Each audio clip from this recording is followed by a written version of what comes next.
Welcome to episode 64 of Terese Talk. I'm your host, Terese Main. By day, I co-host a morning radio show on a network in New York and Pennsylvania. By nights, I'm a podcaster. If you're a woman like me who loves Jesus and just wants to serve her family and community a little better, you're in the right place. If you would, take a moment right now to subscribe so you don't miss a single episode. It is the hardest times of life that we learn so much about God. It's not easy, but it's always fruitful. Grammy-winner Mandisa has been very open about her battle with the darkness. As she was grieving the death of a friend, she found herself in a fierce battle with depression. Time has given her perspective, and now she's written a book about coming back into the light. And, I'm sure this time of year is especially hard for you because, for one, football is over. I had sung the national anthem at games in the past. I was just going and singing, and I would bring, my brother, who's a diehard football fan. I remember when I sang, the anthem for the San Francisco 49ers.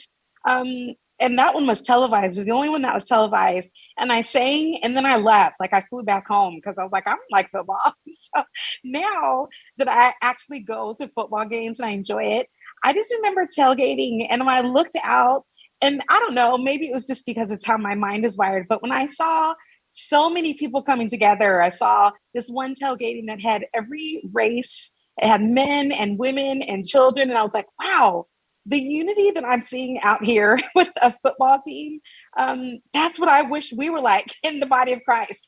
It's just, everybody was rooting toward the same goal. And so there's something about coming together that I think I really love, that really touches me. But honestly, that's me trying to be deep about something. I just love the game. That's why I was rooting for the Rams, because I love the stories of players. I love that, Jason Whitworth, he got, to get his Super Bowl ring after getting Walter Payton Man of the Year, and that Aaron Donald, who is known as one of the best players of all time, he was just missing one thing, and that was the Super Bowl ring. I love the story of how they went all in to get Matthew Stafford. They traded away picks. And that this was their 1 year to do it. So I was rooting for the Rams, one, because I couldn't root for Cincinnati because they hurt me so much, but also just the stories of the people that were on that team I really love. So basically we need to nix the church potluck and move to a church tailgating is what you're saying. Absolutely. There's nothing like it. What was the moment for you when you went from the person who left after singing the anthem to the person who right now just bleeds football from August to February? Natalie Grant. And she was the first woman that I saw that was just all in. And I just started asking her questions about it. And then I started YouTubing the game, because I remember watching the Super Bowl where it was the Seahawks and the Patriots. And that was the first Super Bowl I had really watched fully. And I was like, I think I could be into this game. And bit by bit, I just started, doing football for dummies and watching YouTube videos and asking Natalie and some of my other friends all about football. And before I knew it, I was a crazy Titans fan, crazy Titans fan. I'm not just a fair weather fan. I'm all in. I'm right now, I'm thinking of all the things that you could have conversations with Natalie Grant about. I would not have put football in the top 5, but there you are. I love that. There you are. Have you seen her with football? Yes. Oh, she's 1,000% in. It was so fun. Let's do it. All right. I'm holding in my hands Out of the Dark, my journey through the shadows to find God's story. And I have not been able to read it cover to cover because I just got it today. But I have been flipping through and I'm seeing this theme that you have shared so many times in so many different ways. And it's cool to see the whole thing together in one place. And I know your story's not over yet, but there is this trend of hills and valleys. And it's not unique to you, obviously. That's kind of the Christian thing. But what you've learned in the peaks, what you've learned in the valleys of darkness is really profound. And you did all of that while you were still out there worshiping the Lord, which I think is the hard part, because I think a lot of times we think, oh, I'm in a valley. I can't serve. I can't love. I can't give. I can't do anything for you, Lord. I'm in a valley right now. Everything stops. But I feel bad that I didn't always know when those were going on, when I would see you at things or see you performing and just think, oh, everything is great with her. Well, I think that's so often what we do in Christendom. We put on the smile and I'm great and I'm wonderful. And the one thing I've always appreciated about you, Teresa, is that you'll be honest, you'll be real, like, well, yeah, I'm okay. And I think, once I started being honest and sharing not just the great things and not always plastering a smile on my face when I was suffering inside, I started to realize there's a certain place of healing that you can really only get to when you start getting real, when you stop pretending like everything is great, and when you actually bring these things out into the light. So it's still a journey. Like I'm so thankful that subtitle talks about a journey, because I don't want anybody to think that I've arrived. Like, this is a struggle every day. And it's just, I think it's the thorn in my flesh and something I'll always have to depend on God for, to not sink into that dark place again, because I wouldn't wish that on my worst enemy. It's not a place of hope. It's not a place of joy. And so learning to not just shut down when things aren't great, but to, keep putting one foot in front of the other. I think that's an important lesson that I'm still trying to learn, because I just want to shut down and hibernate. If I could write a subtitle for this book, it would be The Story of Disa, Keisha, John, and Kaya. I love it. Pretty much, yes. My dog Kaya does get a little shout out in there, She gets a lot of because shout out. she's my pandemic puppy. Honestly, the last 2 years, she just turned 2 last week. Hmm. She's been the biggest joy in my life. I think she's the funniest dog ever known to man. She tricked me because she was black when I got her, and now she's white. And so I think God was She's got a kind of little playing a joke diversity on me thing with going that. on. Is that what it is? She's like, I'll show you Exactly. diversity. I got one too. I have Casey J is my pandemic puppy, and she turned 2 in January. So I'm right What there with kind of you. puppy is she? She's a golden retriever, and she's adorable, and she knows it, and she makes me Yeah, crazy, but I love her. But I don't know how I would have gotten through the pandemic without a distraction like that, because it's so literally true. they're like one of the best things that God ever made. And I I honestly agree. think that it was like a gift from the Lord. So if I could just stop for 1 second on page 130, this is something that I actually did stop to read. And I'm glad the Lord helped me see this as I was flipping through. Maybe you are the one going through a dark season right now where you feel hopeless and alone. If you are, let me tell you about God's grace and the power of community. First, God is with you. His word says he is close to the brokenhearted and saves those who are crushed in spirit. That's from Psalm 34:18.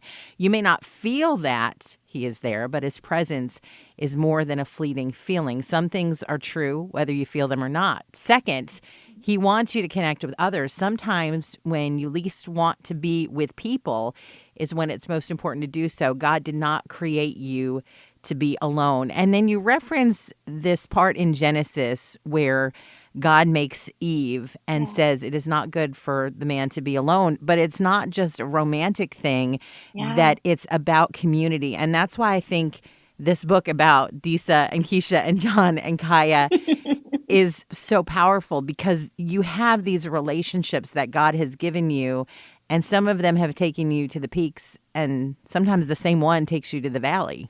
Yeah, absolutely. That's one of the biggest lessons that I think I've learned over the last few years is, anytime that I say, well, I don't need anybody, I can do it by myself, that's a big red flag, because God made us for community. I think anytime that we're trying to do it alone, I think that's just breeding ground for you to start believing lies and to just stay stuck in that place. But it's in coming out, it's in being with people.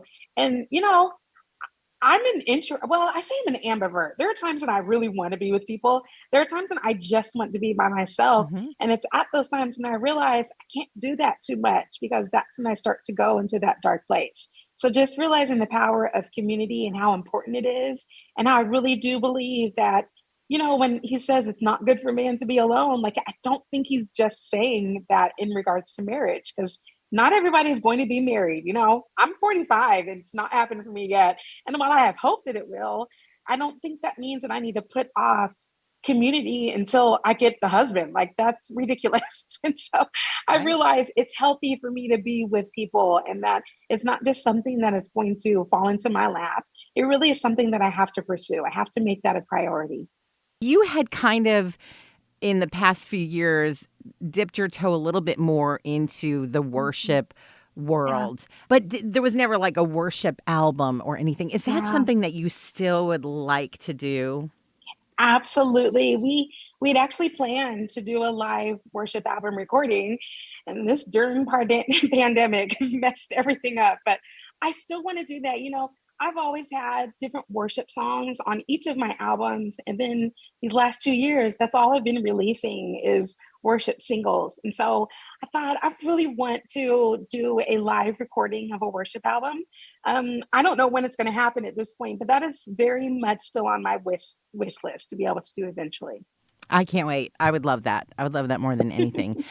We do have your voice on this new song that we're playing by Jordan Feliz. How does something like that Yeah. come to be? I mean, I would have never, again, this is like, I wouldn't have guessed that you and Natalie Grant would have talked football.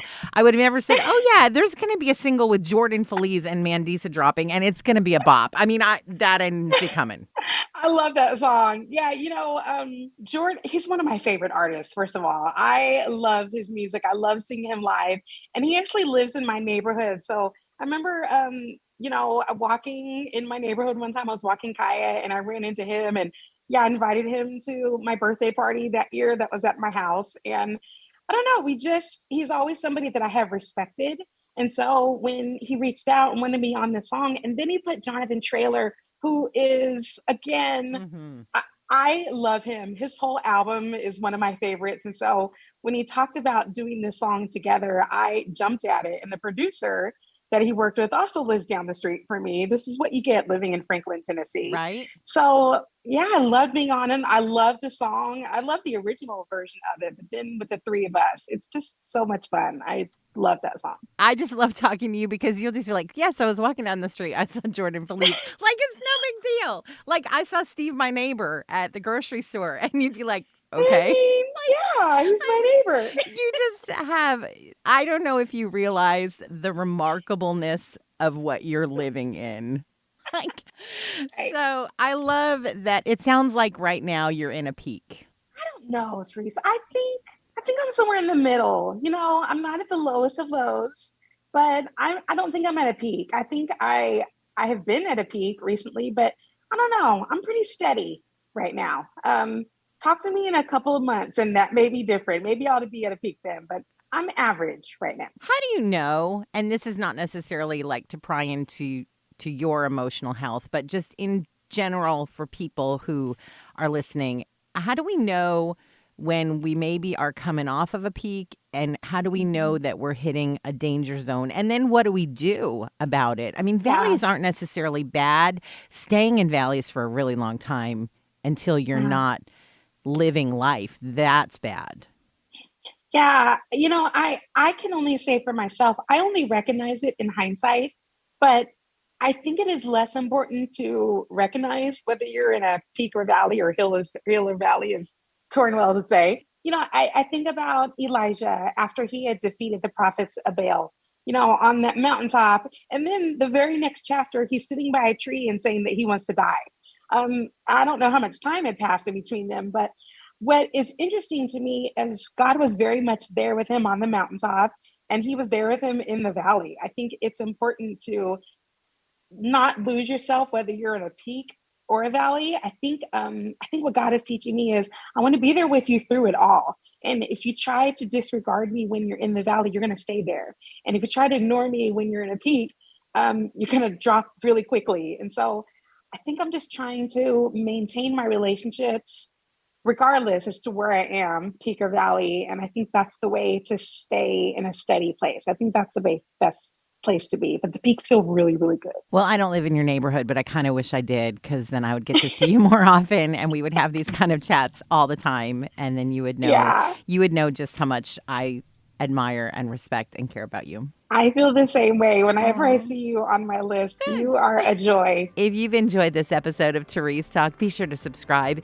and look for the next episode on Tuesday morning. If you really loved it, consider making a gift to Family Life, the ministry this podcast is a part of. Just go to familylife.org and find out more about what we do.